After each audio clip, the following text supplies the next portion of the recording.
छत्तीसगढ़ में यार नगरीय निकाय चुनाव के लिए मतदान सुबह से जारी है, लेकिन राज्य के दो प्रमुख जिलों रायपुर और जगदलपुर में ईवीएम यानी इलेक्ट्रॉनिक वोटिंग मशीन खराब होने की घटनाओं ने मतदान प्रक्रिया को प्रभावित कर दिया है। इसकी वजह से कई वार्डों में मतदान रुक गया और मतदाताओं में काफी नाराजगी भी देखी गई। राजधानी रायपुर के Vidyacharan Shukla polling booth ward क्रमांक 50 में ईवीएम मशीन हैंग हो गई।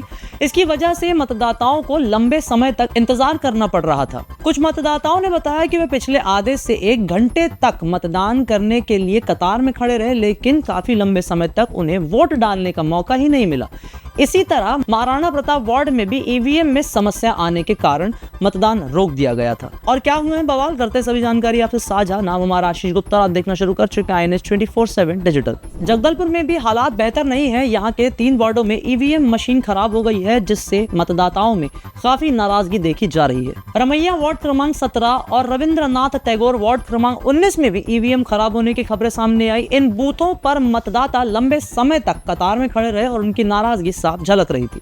रायपुर में भी कई बूथों पर ईवीएम खराब होने की वजह से मतदान प्रक्रिया प्रभावित हुई। राजधानी के 3 प्रमुख स्थानों सुंदरनगर, बिंदाबाई सोनकर स्कूल और कॉन्वेंट स्कूल में ईवीएम खराब हो गए। बिंदाबाई सोनकर स्कूल के बूथ क्रमांक 2 में ईवीएम खराब होने के कारण मतदान रोकना पड़ा था। वहीं रायपुर कॉन्वेंट स्कूल में भी ईवीएम खराब होने की वजह से मतदान अभी तक, जब तक ये वीडियो रिकॉर्ड किया जा रहा है, तब तक शुरू नहीं हो पाया था। इंजीनियरों की टीम इन मशीनों को ठीक करने में जुटी हुई थी। अब देखना है कि इसमें कितनी सारी चीजें सामने आती हैं। जांच का विषय बनता जा रहा है ये पूरा मामला, आगे देखते हैं।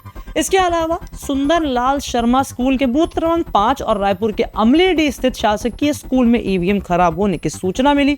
जगदलपुर में भी आधा दर्जन से अधिक बूथों पर ईवीएम मशीन खराब हो गई, ऐसा खबरों में है। इनमें सुंदरनगर स्कूल और बिंदाबाई सोनकर स्कूल के बूथ शामिल है। मतदाताओं में नाराजगी का मुख्य कारण लंबे समय तक कतार में खड़े रहना था और मतदान प्रक्रिया में देरी होने को बताया गया। कई मतदाताओं ने बताया कि वे सुबह से ही वोट डालने के लिए बूथ पर पहुंचे, लेकिन ईवीएम खराब होने के कारण उन्हें घंटों इंतजार करना पड़ रहा है। कुछ मतदाताओं ने इस स्थिति को लोकतंत्र के लिए चिंताजनक बताया। चिंताजनक विषय महसूस भी होता है और कहा कि ऐसी समस्याएं चुनाव प्रक्रिया की विश्वसनीयता पर सवाल खड़ा करती हैं। हालांकि प्रशासन ने इन समस्याओं को गंभीरता से लिया है और इंजीनियरों की टीम को तुरंत मौके पर भेज दिया गया था। इंजीनियरों ने बताया कि वे ईवीएम मशीनों को जल्द से जल्द ठीक करने की कोशिश कर रहे थे, ताकि मतदान प्रक्रिया को फिर से सुचारू रूप से किया जा सके। प्रशासनिक अधिकारियों ने मतदाताओं से धैर्य बनाए रखने की अपील की और कहा कि उनकी समस्याओं को जल्द से जल्द हल कर दिया जाएगा। लेकिन इस पूरे समीकरण में एक बात सोचने वाली होती है, क्या इस प्रकार से ईवीएम मशीनों का खराब होना क्या ईवीएम की गुणवत्ता पर सवालिया निशान नहीं लगाता है? जो भी पार्टी, जो भी सरकार, जिस भी तरफ से ये बातें आती है कि ईवीएम हमारे देश के लिए एक आगे जाता हुआ एक डेवलपमेंट का नजरिया है, एक डेवलपमेंट का जरिया है, उससे हम ये भी देखना चाहिए कि हमारे पास क्या उन सारी चीज़ों को टेक्निकली मेंटेन करने का नॉलेज, बजट, सारी चीज़ें है कि नहीं। अब जिस तरह ईवीएम में समस्याएं आई हैं, देखना होगा, सवालिया निशान बनते हैं कि वोटिंग में क्या बदलाव या वोटिंग के नतीजों में इसका क्या कोई गहरा असर पड़ता है। इस बीच राजनीतिक दलों ने भी इस मुद्दे पर प्रतिक्रिया दी है। कांग्रेस ने ईवीएम खराब होने की घटनाओं को गंभीर बताते हुए चुनाव आयोग से हस्तक्षेप करने की मांग की है।